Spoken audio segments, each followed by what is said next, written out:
Good morning, this is Dr. Hiba Ghannoum, Lecturer of Audiovestibular Medicine, ENT Department at Helwan University. Today is our first lecture in otology and it's an introduction to hearing and equilibrium. The ear has two main functions, hearing and equilibrium. Equilibrium means the act of maintaining one's balance. السمع والاتزان. To start, we have to go back to some physics and some basic definitions. What is sound? These are waves of compression and rarefaction of molecules that pass through a medium. Compression يعني إيه؟ Molecules packed closely together, and the rarefactions are the areas in between. Why do we say through a medium? Because sound cannot pass through vacuum. The density of this medium is the most important factor that will determine the velocity of sound. The more dense the medium, the faster the sound through this medium. That's why, in contrast to light, the velocity of sound in solid is higher than in liquid than it is in gases. Characteristics of sound. How do we define the wavelength?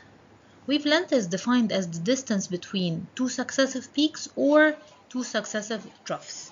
In other words, it is the distance between the exact same point on two successive cycles. What about the frequency? Frequency is the number of cycles repeated per second. As we can see in this diagram, high frequency, high number of cycles per second, low frequency, fewer number of cycles per second.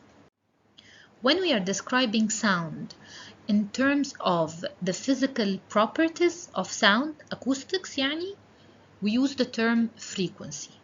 What about when we are talking about the psychoacoustics, the psychological perspective or the perception of sound? We use the term pitch, low pitch or high pitch, and low frequency or high frequency. And this is usually confused with علو الصوت. Frequency has nothing to do with علو الصوت. It's الحدة بتاعة الصوت. Harsh sound or soft sound. صوت حاد أو صوت غليظ. Frequency is measured in hertz, and the human hearing, the range of human hearing ranges between 20 to 20,000 hertz. The ears are most sensitive to the frequency range 2000 up to 5000 hertz. What's the relation between the wavelength and the frequency? The higher the frequency, the shorter the wavelength. Back again to the diagram. High frequency يعني إيه؟ يعني number of cycles كبير. Wavelength is the distance between either two peaks or two troughs. The higher the frequency, the shorter this distance between two successive peaks or troughs. What about amplitude? Amplitude is the extent of vibration from the position of rest to the point of maximum displacement or the furthest point. This determines the loudness or the intensity of sound.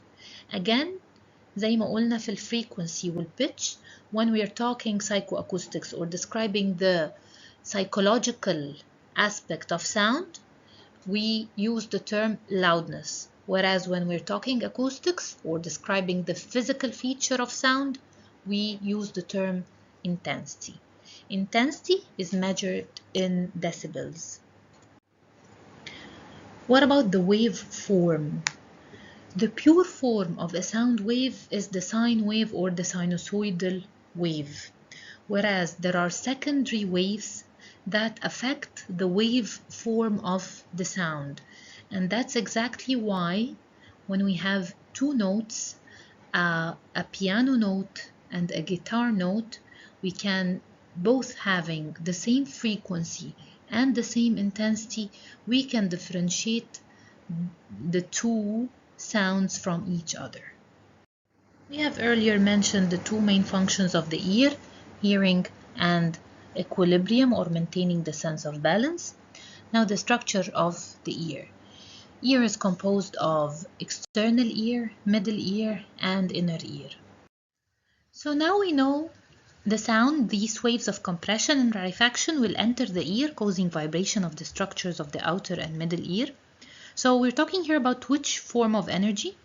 We're talking about a mechanical form of energy.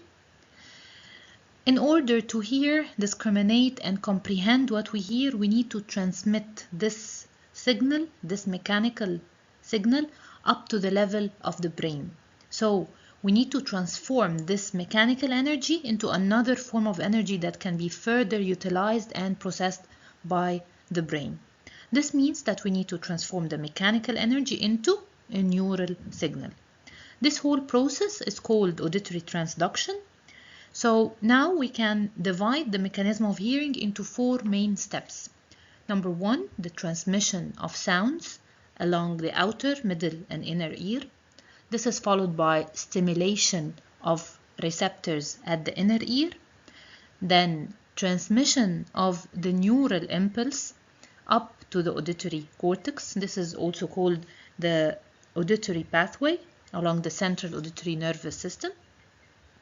And finally, discrimination of sounds by the auditory cortex. These four steps will be further explained in details by the next otology lecture. Thank you for your attention and best of luck.